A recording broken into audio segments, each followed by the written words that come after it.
Olá, povo de Deus, segunda-feira da 12ª semana do Tempo Comum, 21 de junho de 2021. A nossa reflexão de hoje é a partir de Gênesis 12, de 1 a 9 e de Mateus 7, de 1 a 5. Nessa semana vamos conhecer a história de Abraão, chamado de patriarca de nossa fé judaico-cristã. O Senhor disse a Abraão: deixa a tua terra, tua família, a casa do teu pai, vai para a terra que eu te indicar. Farei de ti um grande povo, abençoar-te-ei, engrandecerei o teu nome e serás uma fonte de bênçãos. Abençoarei aqueles que te abençoarem e amaldiçoarei aqueles que te amaldiçoarem. E todas as famílias da terra serão em ti abençoadas. Abraão partiu como o Senhor lhe dissera, levando consigo Ló. Quando saiu de Harã, Abraão tinha 75 anos. Tomou Sarai, sua mulher, e Ló, filho do seu irmão. E assim como todos os bens que possuíam e os escravos que tinham adquirido em Harã. E partiram todos para a terra de Canaã e chegaram à terra de Canaã. Abraão percorreu até o lugar de Siquém, até os carvalhos de Moré. Os cananeus viviam então naquela terra. E o Senhor apareceu a Abraão e disse-lhe: dar-te-ei esta terra à tua descendência. E Abraão construiu ali um altar ao Senhor que lhe tinha aparecido. Deixando esta região, prosseguiu até ao monte situado ao oriente de Betel e montou ali as suas tendas, ficando Betel ao ocidente e Ai ao oriente. Construiu também um altar ao Senhor e invocou o seu nome. Abraão continuou a sua viagem, acampando aqui e ali em direção ao Negueb. O capítulo 12 de Gênesis dá início a um outro gênero literário do primeiro livro da Bíblia, uma vez que os 11 primeiros capítulos, quase no geral, se servem mais da mitologia do que de fatos históricos para relatar os começos do povo de Deus. Dessa forma, Abraão é uma figura emblemática que estabelece a ligação entre as histórias das origens da humanidade e as origens do povo de Israel. O povo escolhido por Deus para ser um sinal de salvação no seio da humanidade é um povo concreto e tem em Abraão seu grande patriarca. Ele terá que dar uma resposta ao chamado de Deus para sair de sua terra, onde está instalado com sua família, e se dirigir para terras estranhas, confiando apenas nas promessas de Deus. A narrativa bíblica não deixa claro por que Abraão foi escolhido, mas a sua eleição será sempre motivo de reflexão sobre os mistérios insondáveis de Deus, que escolhe e chama seus filhos para histórias fascinantes. Abraão tinha liberdade de aceitar ou não o chamado de Deus, mas confiando na promessa recebida, sai, deixa tudo o que já conhecia e lhe dava segurança, rumo a uma terra desconhecida onde deverá recomeçar sua vida aos 75 anos de idade. Mais tarde, Israel dirá que a escolha e o chamado são manifestações do amor de Deus por seu povo. E Abraão será sempre o referencial da fé de Israel como mediador, como profeta, como protótipo de todos os crentes. Sua história poderia ser uma a mais em meio a tantas outras famílias nômades que se deslocavam constantemente, empurrados pelas situações climáticas, condições da terra, sazonalidade.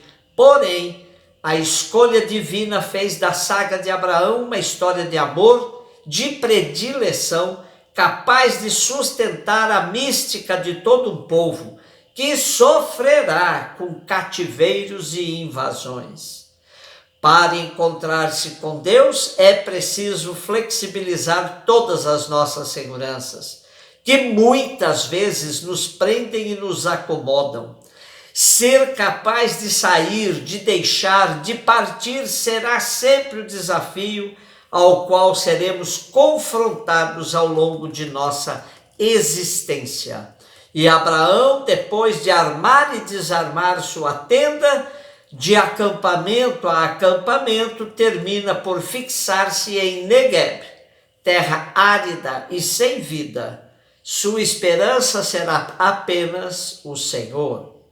Mateus 7, de 1 a 5. Começamos hoje o último dos 3 capítulos do grande Sermão da Montanha, onde Jesus vai nos revelando as condições para vivermos como cidadãos e cidadãs do reino dos céus. No nosso trecho de hoje, ouvimos o que Jesus disse aos seus discípulos: não julgueis para não serdes julgados, pois conforme o juízo com que julgardes, assim sereis julgados. E com a medida com que medirdes, assim sereis medidos. Por que observas o cisco que está no olho do teu irmão e não vês a trave que está no teu próprio olho? Como ousas dizer ao teu irmão: deixa-me tirar o cisco do teu olho, tendo tu uma trave no teu olho? Hipócrita, tira primeiro a trave do teu olho e então verás melhor para tirar o cisco do olho do teu irmão. Profundamente pertinente o conselho de Jesus neste pequeno texto de hoje, pois julgar significa conhecer com profundidade o que está por trás do que se vê, ter domínio sobre as intenções de outrem. Ora, quem conhece o mais íntimo das pessoas é Deus. O ditado popular costuma repetir que coração é mundo que ninguém anda, é terra onde ninguém pisa. Somente Deus conhece o sentido exato de nossas palavras, até mesmo antes de que elas sejam pronunciadas. Numa sociedade que caminha para o aprofundamento de preconceitos de toda ordem, é bom ter claro o alerta de Jesus, que com a mesma medida que julgarmos os outros, seremos julgados. Com a mesma medida que medimos os outros, seremos medidos. Pois podemos listar os preconceitos mais comuns de hoje, que rege a vida de uma parcela significativa da sociedade brasileira. A misoginia, o preconceito contra a mulher, cresce assustadoramente, redundando num número expressivo de feminicídios. A xenofobia, sobretudo contra os chineses, venezuelanos, cubanos e outros. O racismo contra negros, indígenas. A homofobia contra o direito de as pessoas viverem segundo a sua orientação sexual. Porém, o preconceito que está na raiz de todos os preconceitos se chama aporofobia, aversão aos pobres. São Tiago, em sua carta, nos dá um exemplo clássico disso. Diz ele: queridos irmãos, não misturem com certos favoritismos pessoais a fé que vocês têm em nosso Senhor Jesus Cristo, Senhor da glória. Por exemplo, entra na sua reunião uma pessoa com anéis de ouro vestida com elegância e entra também uma pessoa pobre vestida com roupas velhas. Suponhamos que vocês deem atenção à pessoa que está vestida com elegância e lhe digam: sente-se aqui nesse lugar confortável. Mas dizem à pessoa pobre: fica aí em pé. Ou então, senta-te aqui no chão, perto do estrado dos meus pés. Nesse caso, vocês estão fazendo diferença entre vocês mesmos e julgando os outros com péssimos critérios. Essa é a expressão da aporofobia, mãe de todos os preconceitos e de todos os julgamentos sociais de hoje. Para um cristão, uma cristã, o amor do Pai por nós deverá ser sempre o referencial máximo nos nossos relacionamentos. Quem ama não julga e está sempre pronto para entender as razões dos irmãos e irmãs. Quando julgamos com rigor os outros, revelamos o quanto desconhecemos nossa própria fragilidade, pois a trave que temos em nossos olhos não nos permite ver com clareza um cisco no olho dos nossos irmãos.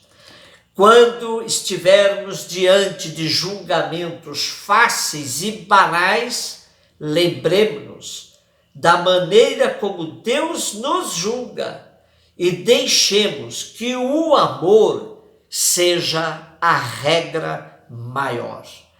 Um beijo no seu coração.